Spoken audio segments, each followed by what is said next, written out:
Bonjour et bienvenue sur XOVideo dans ce carrossier. Ici le thème abordé c'est le risque global client et le sujet est le suivant. Vous êtes commercial au sein de l'entreprise Carrossier qui fabrique et vend tout type de métaux auprès de grands distributeurs. Votre responsable vous demande d'étudier l'impact des délais de règlement sur le besoin en fonds de roulement.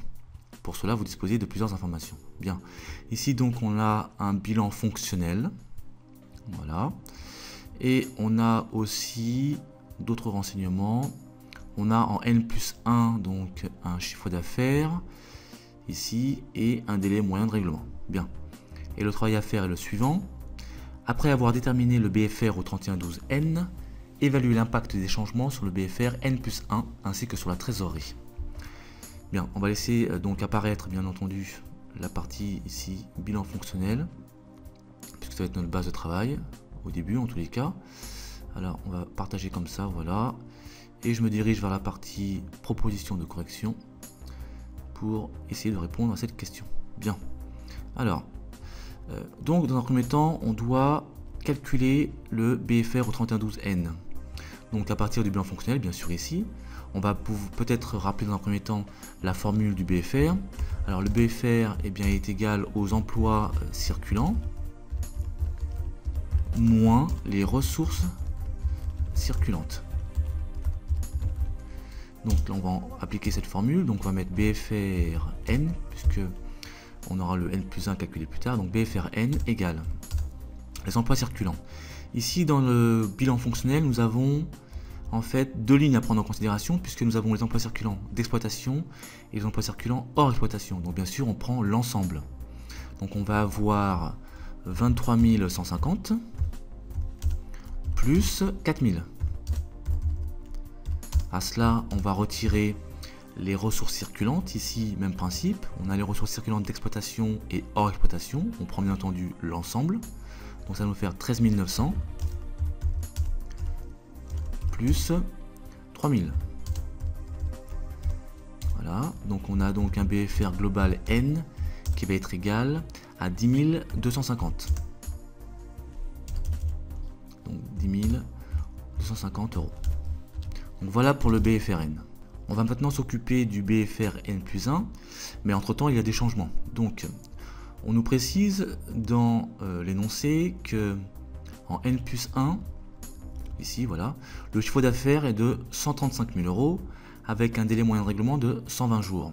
Cela veut dire qu'en fait le poste créance client va être modifié, puisque en appliquant la formule, donc en appliquant le ratio prorata au chiffre d'affaires, on va avoir un nouveau montant de créance client. Donc on va mettre ici, on va mettre montant. Alors je ne sais pas si vous voyez, donc je ne pense pas. Hop, voilà. Donc montant des nouvelles, on va mettre des nouvelles créances. Bien. Alors, ces nouvelles créances vont s'élever en fait à 135 000, auquel je vais appliquer, donc c'est le chiffre d'affaires, 135 000, auquel je vais appliquer les 120 jours ici, mais bien entendu rapportés à l'année. Donc 120 divisé par 360 jours. Donc ça va nous donner un nouveau montant de créance qui va être égal à 45 000. Ça, ce montant, c'est le nouveau montant de créance, donc dû à l'information qu'on nous donne pour N+1 pour le chiffre d'affaires annuel ici. Donc 45 000 €. Voilà. Donc maintenant, le poste donc créance client, il passe de 20 000 à. Alors je vais vous montrer, puisque ici nous avions dans le bilan fonctionnel. Alors, dans les emplois circulants, nous avons donc 23 150 avec un petit renvoi ici, le petit 1, qui nous précisait en fait qu'il y avait 3 150 de stock. Donc cela veut dire que le poste donc créance client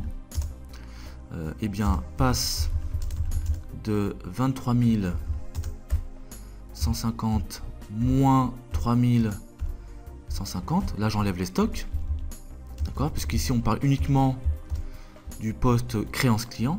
Donc cet élément là je ne dois pas prendre en compte, donc je le retire. Donc ça veut dire en fait 20 000 ici, d'accord. Donc soit 20 000 à eh bien à combien? Eh bien à 45 000, le montant que l'on vient de calculer. Voilà ce qu'on pouvait dire sur le poste créance client. Donc je répète, nous avons calculé donc le nouveau montant des créances qui est de 45 000 euros. Auparavant, il était de 20 000 euros, puisque dans le bilan fonctionnel, on nous a dit qu'il y avait un renvoi donc de 3 150 pour les stocks, donc le reste concerne les créances, donc 20 000. Et on passe donc de 20 000 à 45 000. Bien. Donc maintenant, on va pouvoir calculer l'impact sur le BFR. Donc on va mettre ici impact sur le BFR.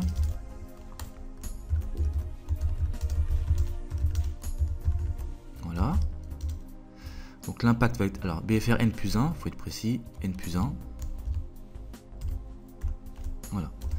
Donc ici, ce qu'on va avoir, alors ce qu'on va faire maintenant, puisque on n'a plus besoin, voilà, on va faire ça. Voilà. Donc ici, l'impact N plus 1 va être le suivant, donc on va mettre BFR, alors BFR N plus 1 égale. Alors même principe, on va appliquer la même formule, mais en prenant en compte les modifications. Donc on va ouvrir une parenthèse, on va mettre 45 000, donc le nouveau montant des créances qu'on vient de calculer juste auparavant, plus, eh bien, je n'oublie pas d'indiquer que j'avais déjà auparavant, j'avais 4000 d'emplois circulants hors exploitation, ça n'a pas bougé, donc je les rajoute, faut pas les oublier, donc plus 4000. Voilà. Plus, je vais trop vite, plus le stock, faut pas oublier de le mettre, donc 3150. Voilà.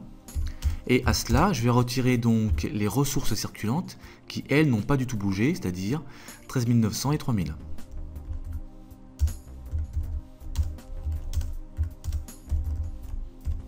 Donc voilà le calcul à faire pour le nouveau BFR N plus 1. Donc ce qui nous donne au final, eh bien, un BFR égal à 35 250. Donc voilà le nouveau montant du BFR en N plus 1 donc. Et on nous avait demandé également l'impact sur la trésorerie. Donc sur la trésorerie, alors on va mettre impact sur la trésorerie. Voilà. Avec un R, ça sera mieux. Voilà. Donc l'impact sur la trésorerie. Alors, on va mettre trésorerie net, la TN. Hein. C'est égal, on rappelle la formule, au FRNG moins le BFR. Donc, ce qu'on va faire, le FRNG va être modifié puisque le, comment dirais-je, non, je dis des bêtises, c'est pas le FRNG, c'est le BFR qui a été modifié. Donc le FRNG, on va calculer, on l'a pas calculé. Alors pour ce faire, on va ici prendre les éléments qui se trouvent dans le bilan fonctionnel, plus haut. Voilà. Alors, qu'est-ce qu'on a? On a donc ici, c'est plus haut, on a donc au niveau du FRNG, alors, le FRNG, donc je vous rappelle que le FRNG, c'est ressources stables moins emploi stable. Donc là, on va avoir donc, on va mettre le détail, hein. Hop, on va avoir donc le FRNG, c'est donc 140 750 moins 120 000. Voilà. Et bien à cela, je vais enlever le BFR. Et le BFR, on vient de le calculer juste auparavant, il est de 35 250 ici. Donc 35 250. Voilà. Et donc au final, on va avoir donc une trésorerie négative de 14 500. Donc voilà l'impact sur la trésorerie. Elle est donc négative à hauteur de 14 500 euros.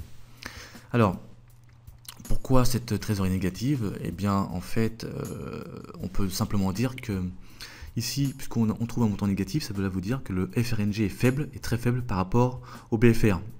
Donc on a un FRNG qui est trop faible, qui ne permet pas de dégager donc une trésorerie positive. Voilà, cette exo vidéo est maintenant terminée. Je me dirige vers la partie énoncée et je vous dis à bientôt sur exo vidéo.